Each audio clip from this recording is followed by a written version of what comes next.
Kitab Fihi Ma Fihi, karya Maulana Jalaluddin Rumi. Menjelaskan tentang, seorang mukmin adalah cermin bagi mukmin lainnya.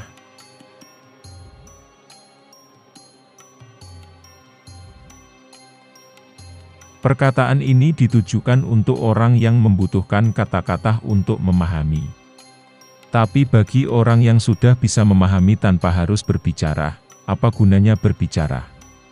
Seluruh langit dan bumi adalah kata-kata bagi mereka yang mengerti. Mereka adalah anak dari kata-kata. Jadi, maka jadilah. Demikian juga bagi mereka yang sudah mendengarkan sebuah bisikan. Apa gunanya mereka berteriak dan menjerit? Seorang pujangga mengubah puisi dengan bahasa Persia di hadapan Baginda Raja. Raja itu berkebangsaan Turki, tapi ia tidak mengerti bahasa Persia. Pujangga itu mengubah kata-kata indah dan luar biasa ke dalam bahasa Persia pada pembukanya, dan kemudian melanjutkan ke inti puisinya.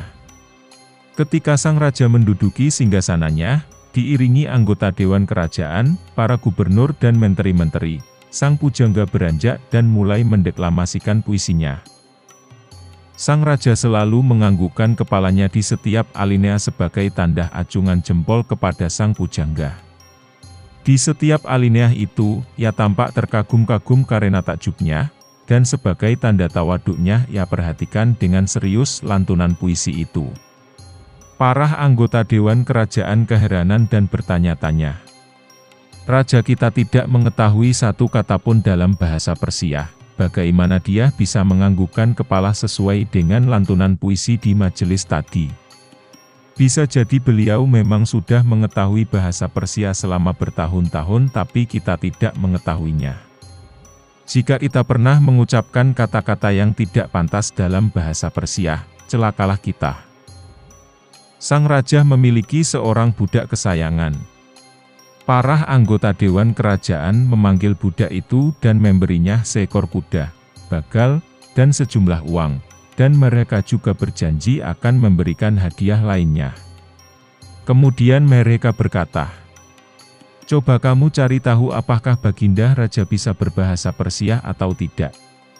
Jika memang beliau tidak bisa, bagaimana beliau bisa menganggukkan kepala di saat yang tepat?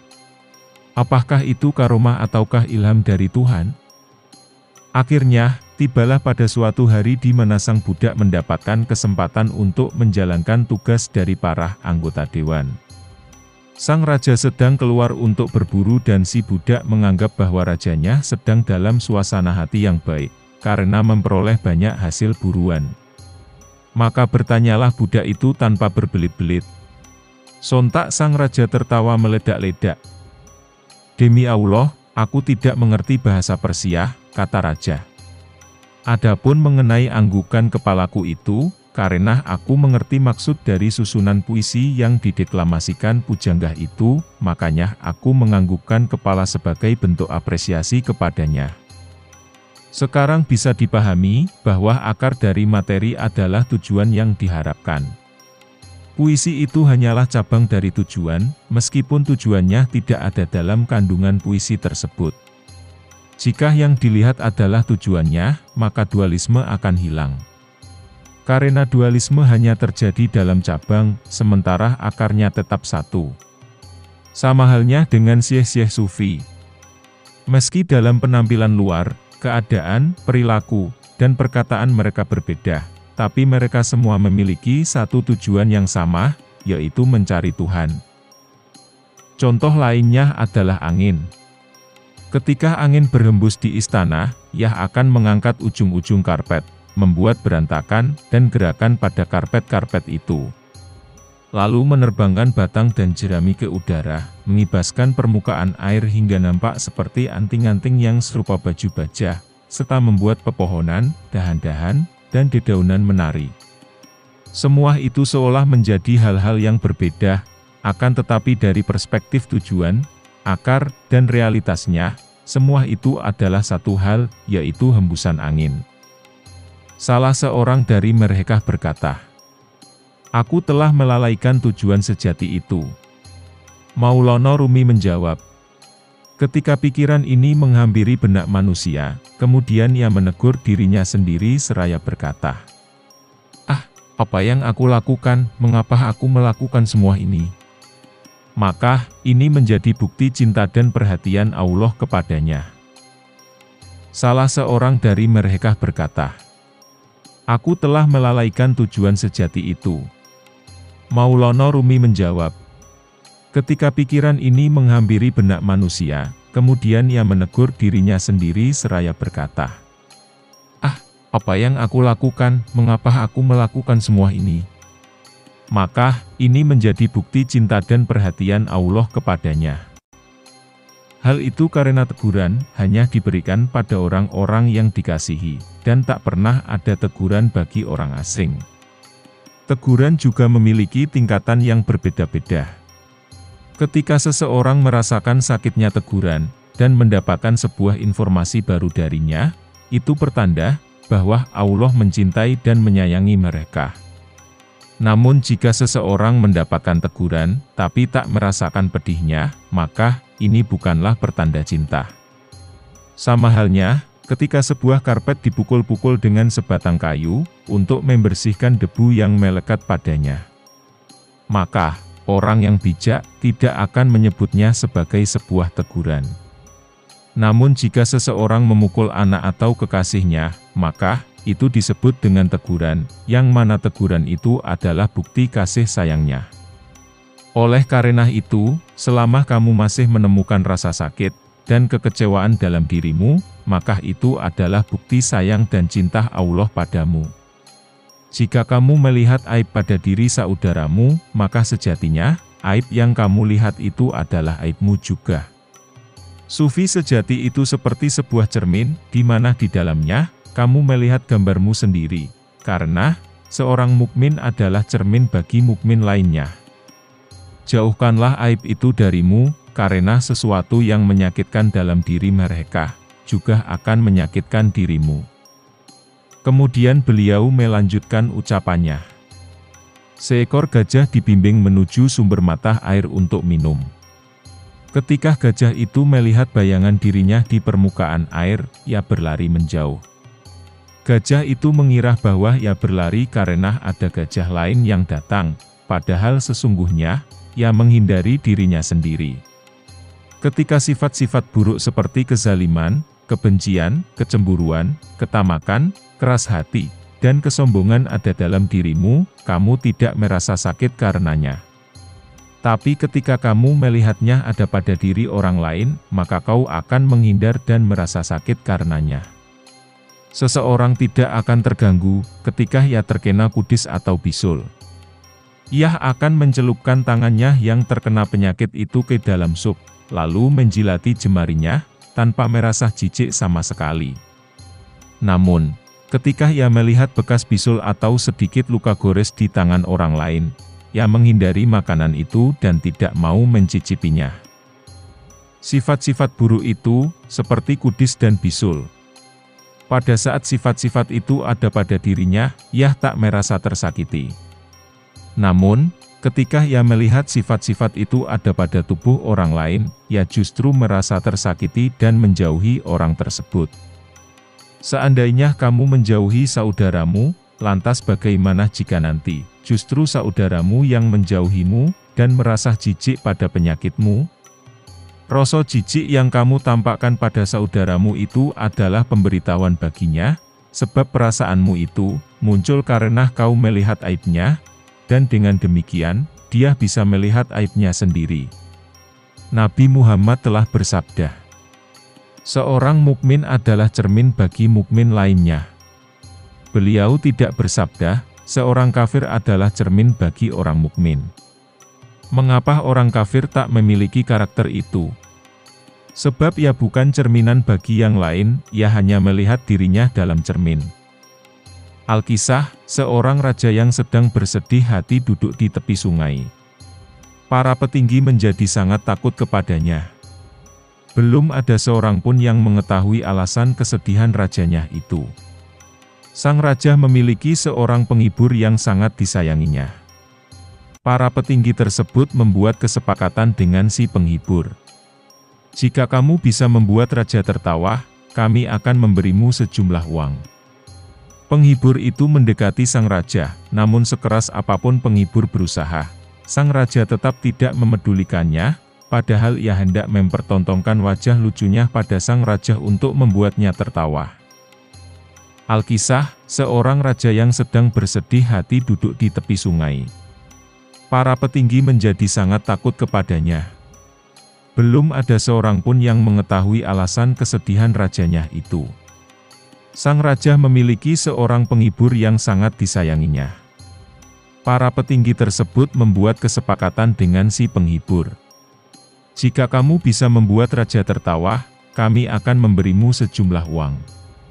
Penghibur itu mendekati sang raja, namun sekeras apapun penghibur berusaha, sang raja tetap tidak memedulikannya, padahal ia hendak mempertontonkan wajah lucunya pada sang raja untuk membuatnya tertawa.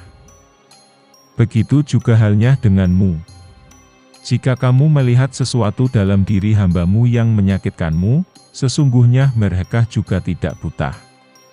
Mereka melihat yang kamu lihat. Di hadapan Allah, tidak akan ada dualisme aku, kamu berkata aku, dan dia juga berkata aku. Jika kamu mati di hadapannya, maka dia juga akan mati di hadapanmu, hingga dualisme aku itu lenyap. Matinya Allah adalah hal yang mustahil, baik di dunia nyata, maupun di alam pikiran. Bagaimana mungkin Allah yang maha hidup, dan yang kekal akan mati? Allah memiliki kelembutan dan kasih sayang, yang jika mungkin diamati demi kamu, dia akan mati, hingga tak ada lagi dualisme. Sekarang, karena kematian Allah adalah hal yang mustahil, maka, dirimulah yang harus mati agar dia mengungkapkan keakuannya kepadamu, dan hilanglah dualisme aku. Ketika kamu mengikat 2 ekor burung secara bersamaan, meski keduanya sejenis, dan kamu mengubah kedua sayapnya menjadi 4, mereka tetap tidak akan bisa terbang, karena ada dualisme makhluk di situ. Tapi jika kamu mengikat seekor burung yang telah mati, dengan seekor burung yang masih hidup, maka, burung yang hidup itu akan bisa terbang, karena dualisme telah hilang. Di hadapan Allah, tidak akan ada dualisme aku, kamu berkata aku, dan dia juga berkata aku. Jika kamu mati di hadapannya, maka dia juga akan mati di hadapanmu, hingga dualisme aku itu lenyap. Matinya Allah adalah hal yang mustahil, baik di dunia nyata, maupun di alam pikiran. Bagaimana mungkin Allah yang maha hidup, dan yang kekal akan mati? Allah memiliki kelembutan dan kasih sayang, yang jika mungkin diamati demi kamu, dia akan mati, hingga tak ada lagi dualisme. Sekarang, karena kematian Allah adalah hal yang mustahil, maka, dirimulah yang harus mati agar dia mengungkapkan keakuannya kepadamu, dan hilanglah dualisme aku. Ketika kamu mengikat 2 ekor burung secara bersamaan, meski keduanya sejenis, dan kamu mengubah kedua sayapnya menjadi 4, mereka tetap tidak akan bisa terbang, karena ada dualisme makhluk di situ. Tapi jika kamu mengikat seekor burung yang telah mati, dengan seekor burung yang masih hidup, maka, burung yang hidup itu akan bisa terbang, karena dualisme telah hilang. Matahari juga memiliki kelembutan, yang bisa mendorongnya untuk mati di hadapan seekor kelelawar. Karena hal itu tidak mungkin, matahari berkata, "Wahai kelelawar, kelembutanku bisa dirasakan oleh segala sesuatu, aku juga ingin berbuat baik padamu. Maka, matilah kamu, karena kematianmu bukanlah hal yang mustahil, sehingga keberuntungan cahaya kemuliaanku akan memelukmu, dan kamu bisa keluar dari kekelelawaranmu, untuk kemudian menjadi burung phoenix yang dekat denganku." Seorang hamba bisa membuat dirinya fana untuk kekasihnya. Ia memohon kekasih itu pada Allah, tapi Allah tidak mengabulkan permintaannya. Datanglah sebuah seruan, "Aku tak ingin kamu melihatnya." Si hamba itu tetap bersikeras terhadap permintaannya, ia tak berhenti bertawasul dan berdoa. "Wahai Tuhan, aku sudah tenggelam dalam lautan cintanya, dan ia tak mungkin terpisah dariku." Akhirnya datang seruan lagi. "Apakah kamu menginginkan kejelasan? maka korbankan dirimu dan jadilah fana. Jangan tetap di sini, tinggalkan dunia ini. Hamba itu menjawab, ya Tuhan, aku rela, dan itulah yang akan terjadi. Hamba itu rela mengorbankan dirinya demi orang yang dicintainya, hingga ia berhasil meraih apa yang diinginkannya. Ketika seorang hamba memiliki kelembutan, yang bahkan mau mengorbankan umur kehidupannya, satu hari baginya akan sepadan dengan umur alam ini dari awal sampai akhir.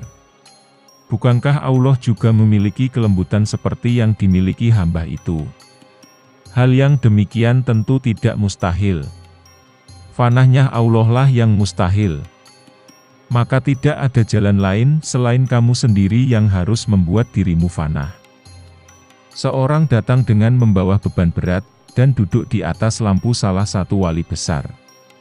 Maulana Rumi berkata, apa perbedaan antara mereka yang berada di atas lampu, dengan mereka yang berada di bawahnya? Jika lampu berada di atas, ia tidak berharap untuk dirinya sendiri. Tujuannya adalah, untuk memberikan manfaat pada orang lain, sehingga mereka bisa merasakan sinarnya yang terang. Ke arah mana saja lampu mengarah, lampu tetaplah lampu, ia tetaplah matahari abadi. Jika para wali menginginkan kemuliaan dan pangkat duniawi, hal ini karena mereka memiliki satu tujuan.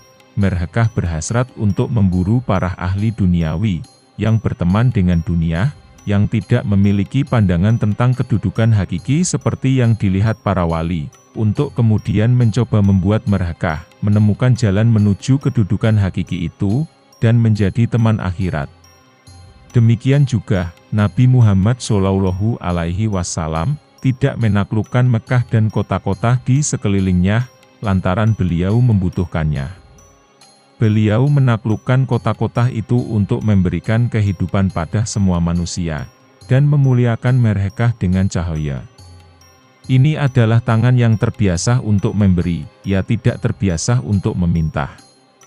Para wali tersebar bersama orang-orang lainnya, untuk memberikan sesuatu kepada mereka, bukan untuk mengambil sesuatu dari mereka. Ketika seseorang membuat sebuah perangkap, dan mengharapkan burung-burung kecil akan terjerat dalam perangkapnya, untuk kemudian dimakan atau dijual, maka itu disebut tipuan. Tetapi jika seorang raja membuat perangkap, untuk menangkap burung elang yang tak terlatih, tak memiliki sopan santun, dan tak tahu berharganya dirinya untuk kemudian dilatih dengan tangan sang raja sendiri, hingga menjadi burung yang dihormati, terlatih, dan memiliki sopan santun. Maka, ini bukanlah sebuah tipuan. Meskipun kelihatannya seperti tipuan, hal demikian dapat dikatakan hakikat kebenaran. Pemberian, hadiah, menghidupkan makhluk yang mati, mengubah batu menjadi akik, mengubah air mani yang mati menjadi manusia, dan bahkan lebih dari semua itu. Seandainya elang itu mengetahui alasan sang raja memburunya, justru ia akan mendatangi sendiri perangkap tadi, dengan jiwa dan hatinya, dan akan terbang ke tangan sang raja. Orang-orang hanya melihat pada aspek lahiriah dari perkataan para wali, dan berkata, kita telah banyak mendengar tentang ini. Hati kita telah penuh dengan kata-kata semacam itu. Allah berfirman, dan mereka berkata, hati kami tertutup, tetapi sebenarnya, Allah telah mengutuk mereka, karena keingkaran mereka, maka, sedikit sekali mereka yang beriman. Quran, Surat Al-Baqarah, ayat 88. Orang-orang kafir berkata, sesungguhnya, hati kita telah tertutup, dan sudah terisi penuh dengan perkataan semacam itu. Allah berfirman, tak mungkin hati mereka terisi oleh perkataan-perkataan ini. Hati mereka penuh, terisi oleh kegelisahan, dan praduga-praduga yang salah, berisi syirik dan keraguan, serta terisi oleh laknat. Semoga mereka segera terlepas dari kungkungan halusinasi-halusinasi itu, sehingga mereka bisa menerima perkataan ini. Namun karena mereka tak kunjung menerima, Allah menutup telinga, mata, dan hati mereka. Mata mereka melihat sesuatu yang bukan sebenarnya, sehingga mereka melihat Yusuf sebagai seekor serigala. Telinga mereka mendengar sesuatu yang bukan sebenarnya, sehingga mereka menganggap hikmah sebagai canda tawa dan halusinasi. Hati mereka berubah menjadi kaleng-kaleng kegelisahan dan prasangka. Sungguh, mereka telah diracuni oleh berbagai bentuk kezaliman dan prasangka yang bercabang-cabang saat musim dingin dan membeku saat musim salju tiba. Allah berfirman, Allah telah mengunci mati, hati dan pendengaran mereka, dan penglihatan mereka ditutup, dan bagi mereka, siksa yang amat berat. Quran, Surat Al-Baqarah, ayat 7. Bagaimana mungkin mereka bisa memenuhi hati mereka dengan perkataan sejati ini?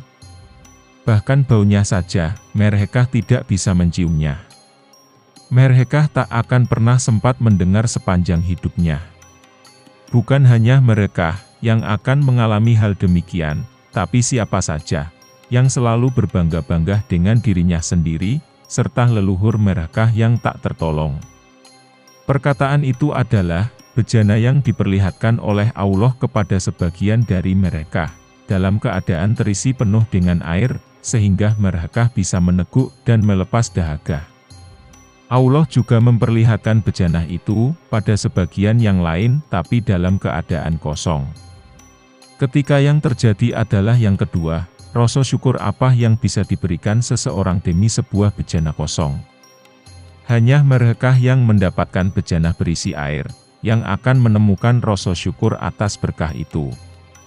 Ketika Allah menciptakan Nabi Adam alaihissalam dari tanah dan air, selama 40 hari, Dia menyempurnakan bentuknya, kemudian menetap beberapa saat di atas bumi.